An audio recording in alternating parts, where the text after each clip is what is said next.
Pai Rico e Pai Pobre, um dos maiores best-sellers da área de finanças pessoais. A obra traz ensinamentos fantásticos que irão mudar a forma como você enxerga o dinheiro. Com mais de 9 milhões de exemplares vendidos no Brasil e 30 milhões de cópias em 80 países, Pai Rico e Pai Pobre é um dos livros mais lidos e debatidos da última década e abriu os olhos de muitos para a necessidade do planejamento das finanças pessoais. No livro, os autores Robert Kiyosaki e Sharon brindam o leitor com duas visões de mundo bem distintas. De um lado tem-se o pai rico e toda a sua filosofia de negócio, e do outro tem o pai pobre, preso em sua visão engessada e tradicional sobre dinheiro. A obra traz justamente o confronto entre essas duas visões de mundo, mostrando que é possível, com boas informações e disciplina, se transformar de pai pobre em pai rico. O livro é dividido em introdução, 6 capítulos de ilustrações sobre dinheiro e 4 de como colocá-las em prática. Introdução. A introdução revela como os autores se conheceram. Ambos partilhavam um desejo, educar financeiramente as pessoas. Essa questão começa a ser abordada pelo dilema vivido por Sharon como mãe. Ao perceber que o sistema estude, tire boas notas e tenha um bom emprego, não é mais um bom conselho para os seus filhos. Enquanto Robert se incomoda com a ignorância financeira de um modo geral. Por isso, ele desenvolve um jogo de tabuleiro dividido em 2 etapas. O objetivo do jogo é conseguir sair da corrida dos ratos, tido como um local onde as pessoas trabalham para pagar as contas e impostos sem que seu dinheiro trabalhe para elas, e passar para a pista de alta velocidade, local onde com estabilidade financeira e segurança seus investimentos trabalham para você. Cheryl se interessa por esse método desenvolvido por Robert e participa do teste piloto do jogo.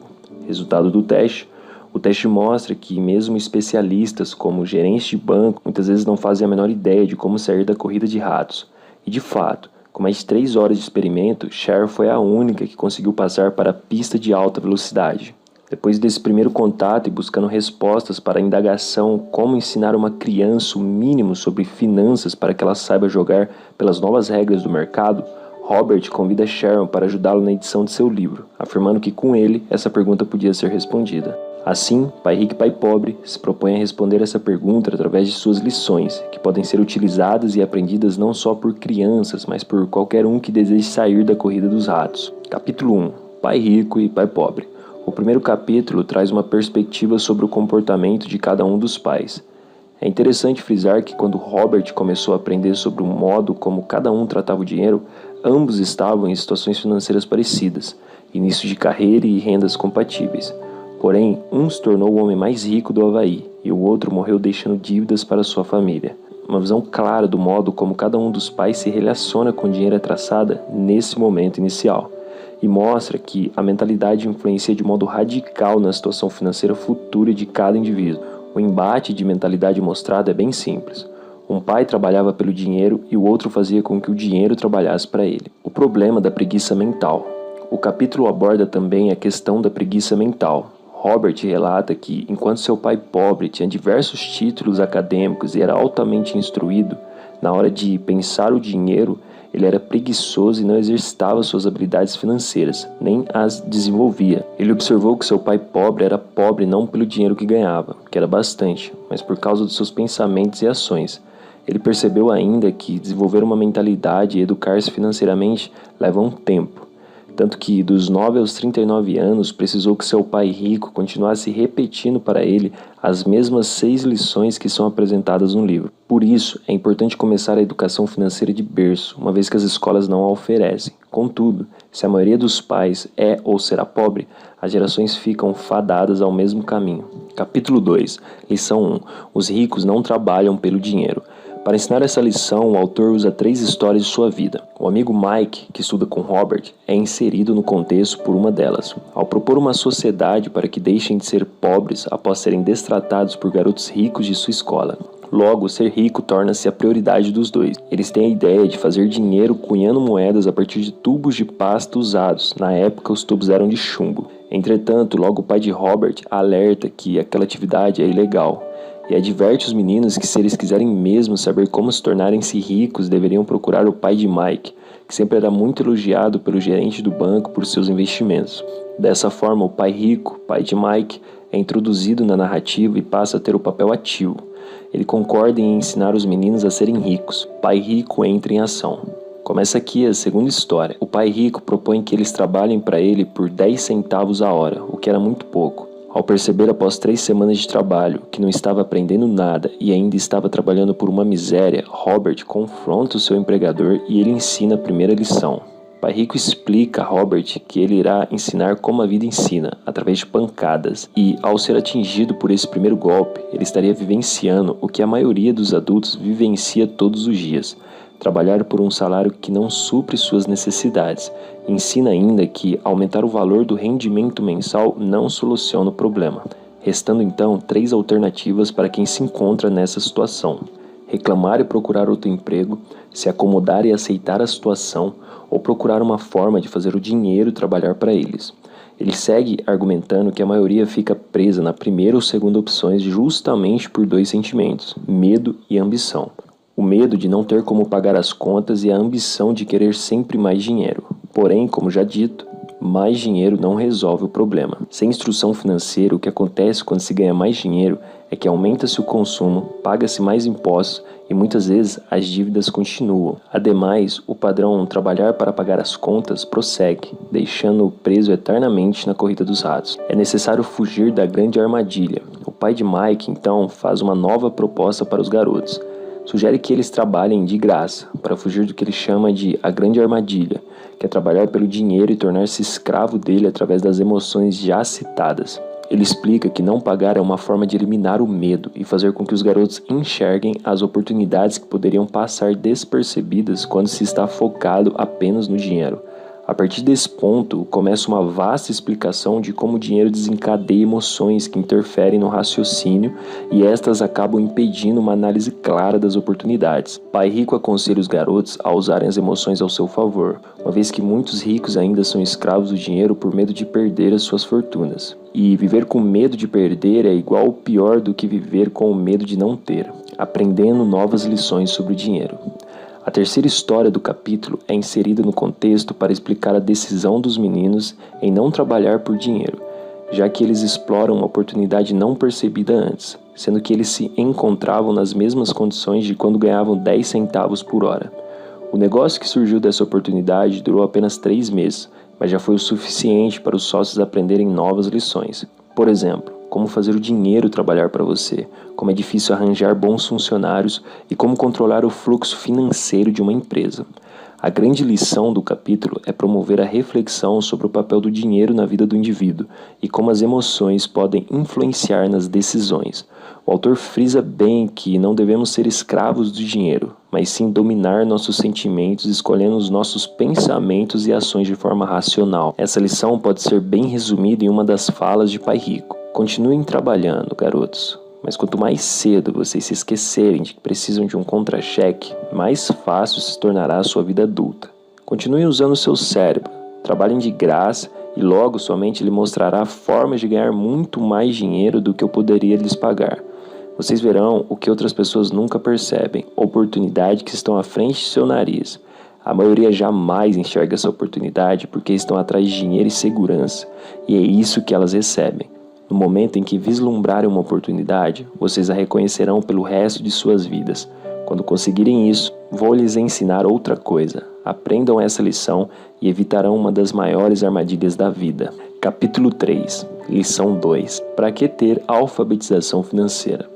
Essa parte da obra mostra a história de várias pessoas que já foram muito ricas e morreram na miséria, comprovando a tese já mostrada no livro de que o dinheiro pelo dinheiro não garante estabilidade financeira. O que a garante é a inteligência financeira. A partir desse momento, Robert começa a mostrar como o Pai Rico ensinou a 2 jovens sobre finanças. De modo fácil e simples, ele resume uma das maiores lições de seu mentor dizendo: você tem que conhecer a diferença entre um ativo e um passivo e comprar ativos. Se você deseja ser rico, isso é tudo o que você precisa conhecer. O problema, segundo o autor, é que muitos não sabem diferenciar ativos de passivos, ou ainda compram passivos e imaginam que eles são ativos. Dessa forma, passam a vida toda sem saber o que é ter o dinheiro trabalhando para eles. Robert apresenta conceitos bem diferentes dos contábeis para ativos e passivos, mais simples de entender. Ele explica que ativos são aqueles que geram renda para o seu proprietário. Já passivos são aqueles que geram despesas. Assim, fica fácil perceber que alguns dos ativos que acreditamos possuir, casa própria, carro, entre outros, na verdade são passivos do ponto de vista do autor. O livro explica mais uma série de motivos, razões pelas quais a casa própria não é um ativo. Em geral, trata-se de um bem que nunca é efetivamente seu, uma vez que a cada novo financiamento de 30 anos, levando em consideração que o proprietário troque de casa durante sua vida, adquire-se uma nova dívida. O IPTU é uma forma clara de demonstrar que, ao invés de gerar renda, o imóvel gera gasto. O valor de um imóvel nem sempre aumenta e muitas vezes o valor final pago em um financiamento não pode ser recuperado pela venda. A imobilização do capital pode fazer com que oportunidades sejam perdidas, por não ter o dinheiro para investir nelas quando surgem. Dessa maneira, a opção de adquirir um imóvel caro demais, um detrimento de começar um portfólio de ativos mais cedo, prejudica o indivíduo de 3 maneiras. Porque comprar um imóvel caro demais prejudica você. Perda de tempo, já que outros ativos poderiam estar registrando ganhos em seu valor no longo prazo.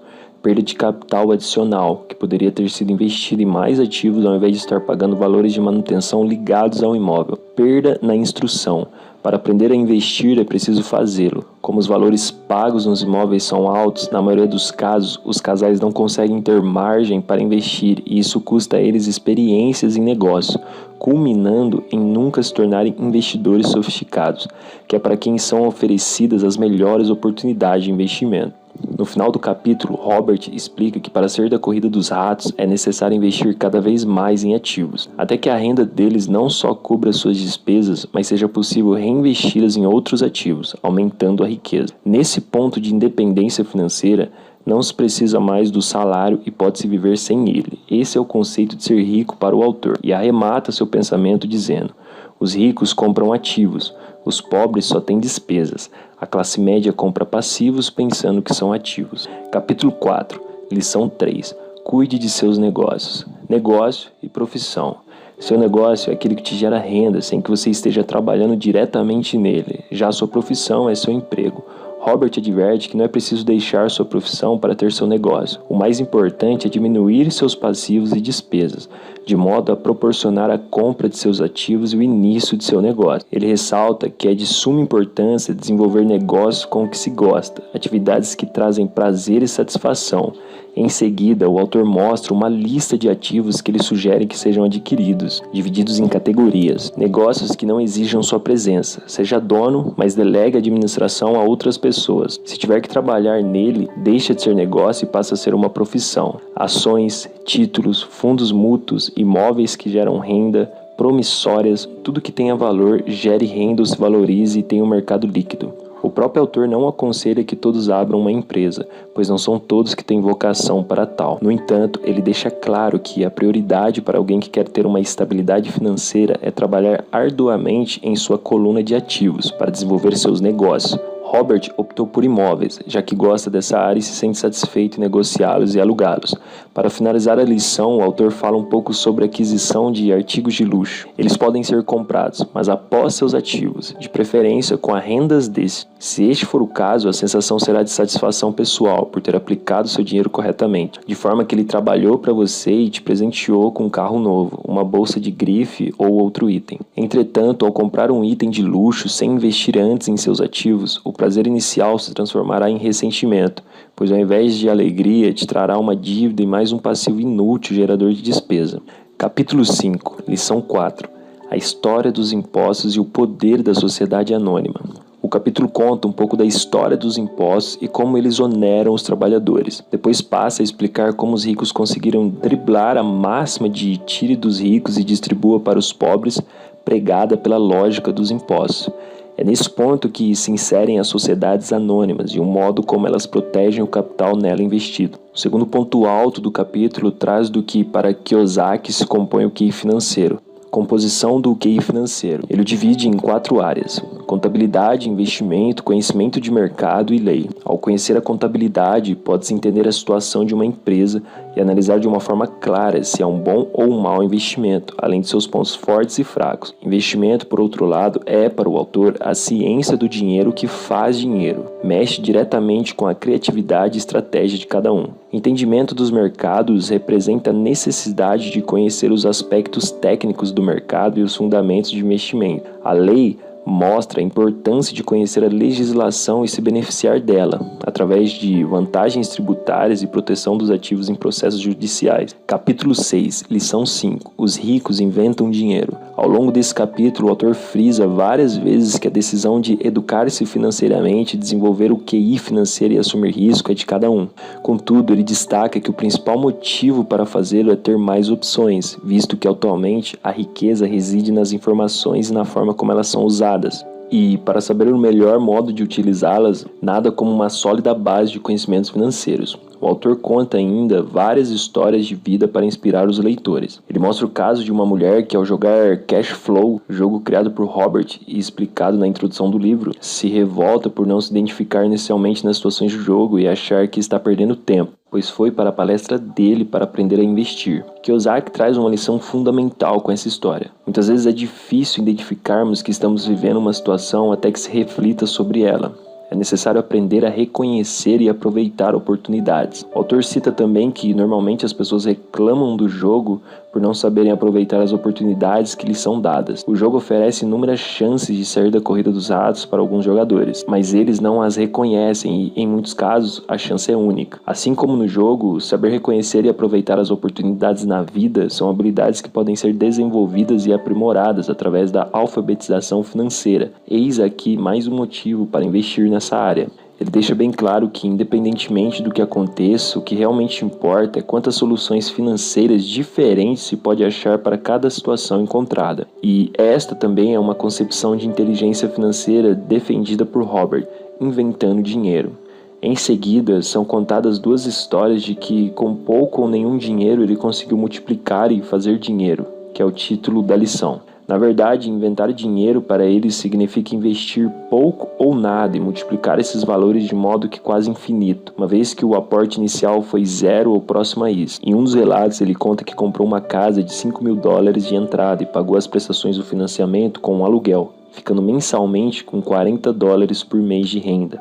Um tempo depois, ele vendeu a casa por $95.000 e comprou um prédio de 15 apartamentos. Após isso, ele vendeu esse prédio e comprou um com 30 apartamentos e assim, de $5.000 inicialmente investido, seu último prédio valia mais de $1 milhão. Isso ele fez em um espaço de tempo de 5 anos, aproveitando-se de uma crise. Robert deixa bem claro que os exemplos citados servem apenas como inspiração, não como conselhos. O que ele deseja é mostrar que existem oportunidades. Pode-se aprender como aproveitá-las, até como fazer isso sem capital ou com capital muito baixo, já que grandes oportunidades não são vistas com os olhos, mas com a mente. Muita gente não ficará rica nunca simplesmente por não ter um treinamento financeiro para reconhecer oportunidades que estão bem à sua frente. Como último ponto dessa lição, apresenta-se os dois tipos de investidores, um que procura investimentos seguros e o outro que monta sua própria carteira e assume mais risco. O autor afirma que, para ser o segundo tipo de investidor, além das habilidades já citadas de QI financeiro, é preciso desenvolver mais 3. Como encontrar a oportunidade que ninguém mais viu. Como conseguir dinheiro em outras fontes que não são os bancos. Uma dica dada por ele é usar seus conhecimentos para auferir vantagens de quem não as domina. No exemplo citado nesse trecho, Robert fez uma corretagem para o investidor, negociando por menos de 900 mil um prédio que valia mais de 1,2 milhão, ou seja, ele usou seus conhecimentos a seu favor e conseguiu lucrar com isso. Por fim, ele reconhece que há muito para ser aprendido, mas as recompensas de buscar o caminho seguido pelo investidor do tipo 2, que lucra muito mais, são bem maiores do que aquelas oferecidas pelo investidor que está preso à segurança. Assim, o conhecimento é a maior riqueza de um investidor e seu maior risco é não tê-lo. Entretanto, mesmo com conhecimento, haverá outros riscos. O importante é aprender a administrá-los. Capítulo 7, lição 6.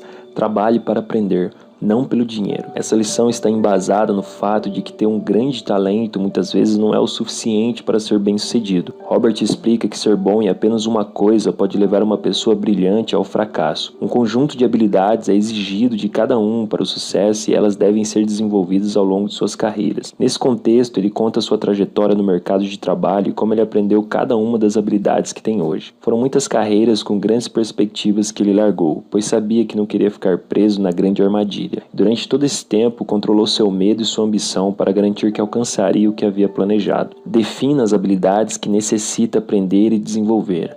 Primeiramente, ele alerta para a necessidade de se escolher as habilidades que devem ser aprendidas e, então, buscar empregos para desenvolvê-las. Mesmo que a mudança de ambiente de trabalho não seja vantajosa financeiramente, o autor aconselha que seja feita, pois as habilidades aprendidas serão de suma importância para a construção de sua riqueza. Conta Robert que o pai rico sempre repetia: você precisa saber um pouco sobre várias coisas. Outra opção que não mudar de emprego seria o marketing multinível, uma vez que duas habilidades extremamente importantes são desenvolvidas nesses programas: marketing e vendas. Assim, o autor quer mostrar que trabalhar visando o aprendizado e metas de longo prazo é mais vantajoso que trabalhar para pagar as contas, pois com essa mentalidade a corrida dos ratos nunca deixará de ser uma realidade para você. A autoanálise é necessária. É preciso também estar constantemente fazendo uma autoanálise para saber o que o futuro oferece e mudar o rumo dele quando as perspectivas não forem animadoras. Deixar a vida acontecer não é uma decisão sábia. A maioria das pessoas não são bem-sucedidas pelo medo do fracasso e da rejeição, ou simplesmente por insistirem na especialização. O segredo